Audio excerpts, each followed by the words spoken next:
Hey guys, today on Problem Solved, we have a pretty big problem, but luckily I think it's pretty easy to fix. As you can see, right up here, it looks like we have 3 garage door springs, but there's only supposed to be 2, and that's because this one snapped in half. Now, this is a common problem that happens with older springs. I have no idea how old these springs are. They came with the house, but they're probably pretty old, and I think it's safe to say that they're pretty old. So it finally snapped, and the garage door doesn't open anymore with the electric garage door opener. So we are gonna replace this spring, and I'm gonna take you through step by step how to do that. It should be pretty easy, and we're using an all-in-one kit that came from Amazon, and if everything works out, I'll put a link in the description for this kit.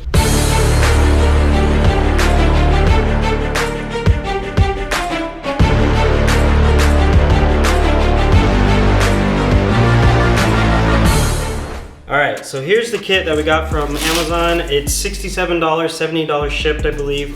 And let's see what it comes with.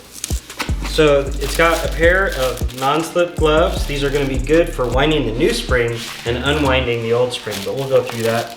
These are the tension bars that you get with it. These are very important to have. They're heavy duty. You don't want to be using anything else. You need tension bars that are actually designed for this. I have a 2-spring setup for this, so this is a 2-spring kit.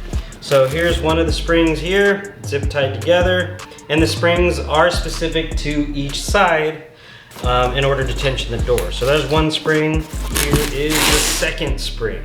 Let's go ahead and start this replacement. All right, so first things first, we gotta take care of the safety aspect. This is our electric garage door opener. This has a battery backup as well, so if we cut power, it will still operate. So the first thing we're gonna do is we're just gonna unplug it here to make sure that no one accidentally hits the button and tries to raise the garage door while we're working on it. The other thing we gotta do is we gotta disconnect the battery backup up here.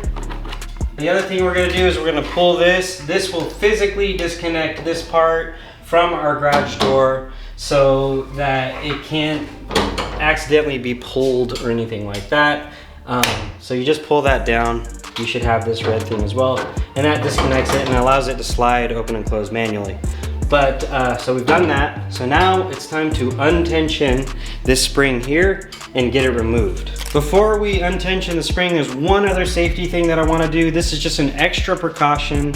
We wanna make sure no one tries to open the door while we're working on it. You can put like a pair of vice grips over here on the track to prevent it from sliding up. I have a manual lock here, so I'm just gonna engage the lock, and that makes sure that no one can open the garage door while we're trying to work on it. So the next step is we gotta remove the non-broken spring. This spring is still gonna have tension on it because it's not broken.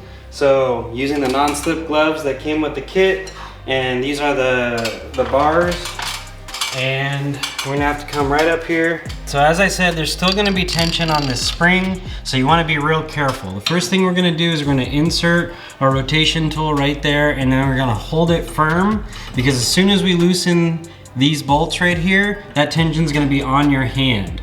So you kind of want to be out of the way because you don't want to, you don't want it to fling the bar. And then we're just going to unscrew this bolt, and then you'll feel the tension on this tube here. So this bolt is loosened, and you'll start to feel the springs start to rotate, and you want to just hold that tension there. There's 2 of these bolts. So I'm going to unscrew this one now too. Oops, there we go. Now you're just gonna gently let this rotate itself until it pins it against the door. Then we're gonna get our other bar and we're gonna slide it in up here, push up, and then we're just gonna let the spring unrotate itself. It's probably gonna take about 30 quarter rotations. This is a quarter rotation every time. And we're just gonna lock it until the tension is all the way unwound.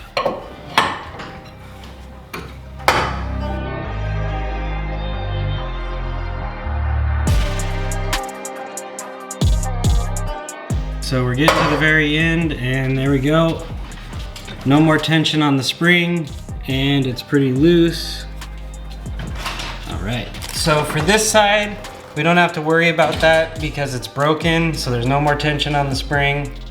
So we can just undo these bolts and loosen it up.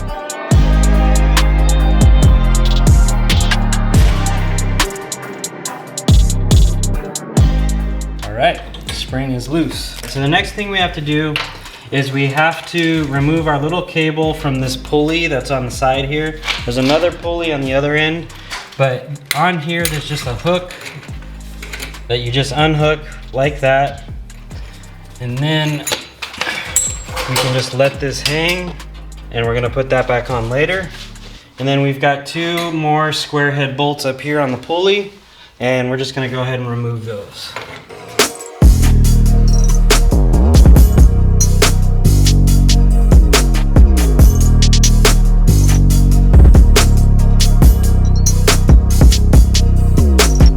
So we're just gonna do the same thing here on the other side. Just undo the cable, and then let that hang, and then undo the bolt. If you look really closely at this pipe that the springs are on, you'll see there's marks where the bolts were dug into the bar. Sometimes these marks make it harder for these springs to slide on and off. So I'm just gonna go ahead and wrap this around, and we're just gonna sand it down a little bit. Just get rid of any burrs that might be there to make it so the spring slides off nice and easy. There we go, nice and smooth. So the next thing that we have to do is we have to disconnect the springs where they meet here in the middle. And there's just 2 bolts here that hold them in place. So we're gonna go ahead and remove those. There we go.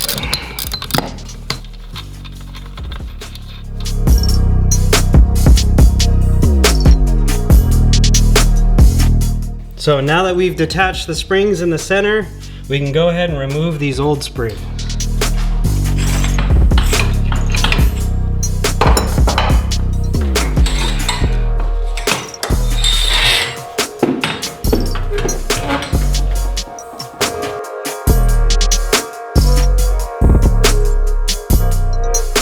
So now that we have the old springs removed, we have to put on the new springs. These are the new springs, and these are actually conveniently labeled R for right, which means it goes on the right side, and L for left, which means it goes on the left side. This is the one labeled R, meaning it's right wound, and it's got the red cone on the end, which means it winds that way. So you just want to make sure that you double check that. We're gonna slide this on this bar.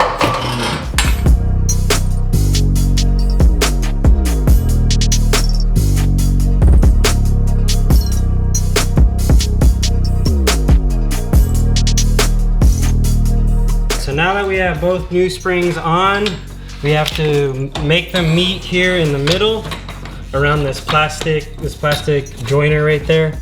And then we're just gonna bolt the springs back just like that so they meet just like the old ones.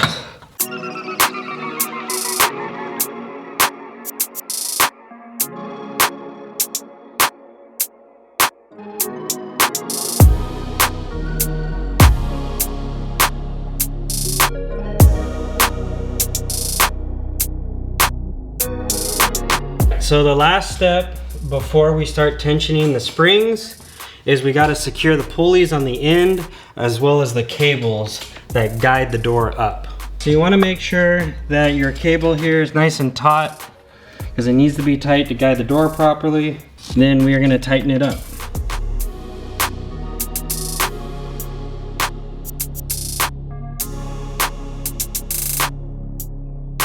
So now that we've got our pulleys attached, we can tension our spring.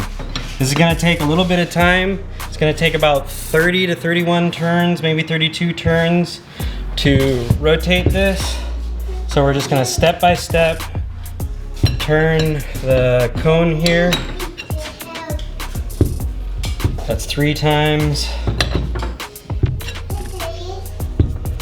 So I know I said before, you know, string your cable on your pulleys before you tension the springs. It's actually a mistake. You need to tension the springs first because tensioning the springs might rotate your bar. So you want to tension your springs. Right now this has 31 quarter turns on it, which is about what we need. And now I need to tighten the bolts up here.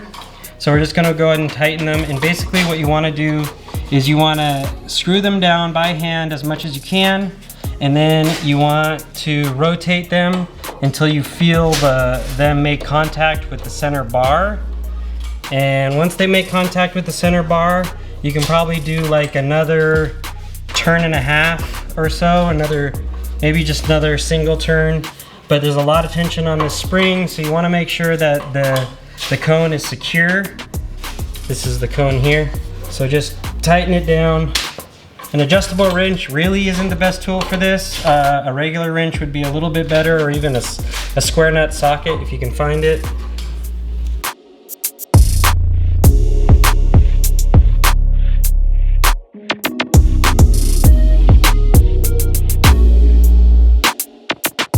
This is where you want to be really careful. I've tightened these down. I think it's tight enough. But if it's not, this spring could rotate and start flinging stuff everywhere because there's tension on it. So what we want to do is we want to put our bar in. We want to just lift it up a little bit, slide out this bar, and just see if it rotates. So what I've figured out now is that the pulleys are what prevent this bar from just freely rotating.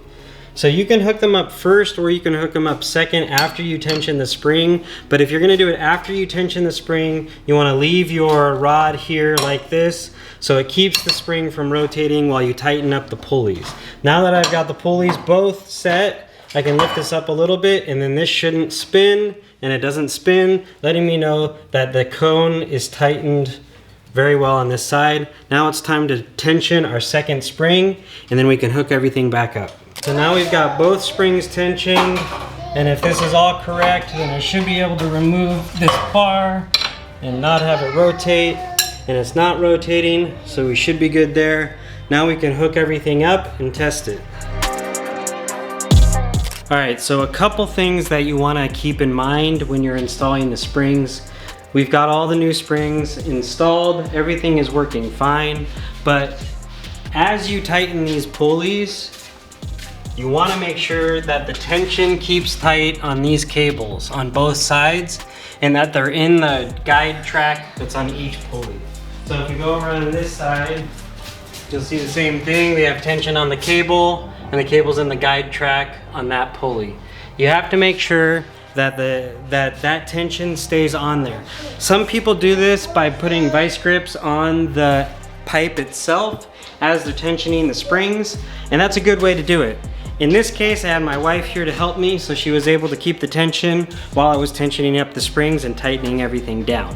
All right, now, if you have an automatic garage door opener like we do, and you unplug it, chances are you will have to calibrate that again and set your down limit and your up limit to make sure everything is working properly. All right, let's go ahead and open and close the garage door and make sure it works.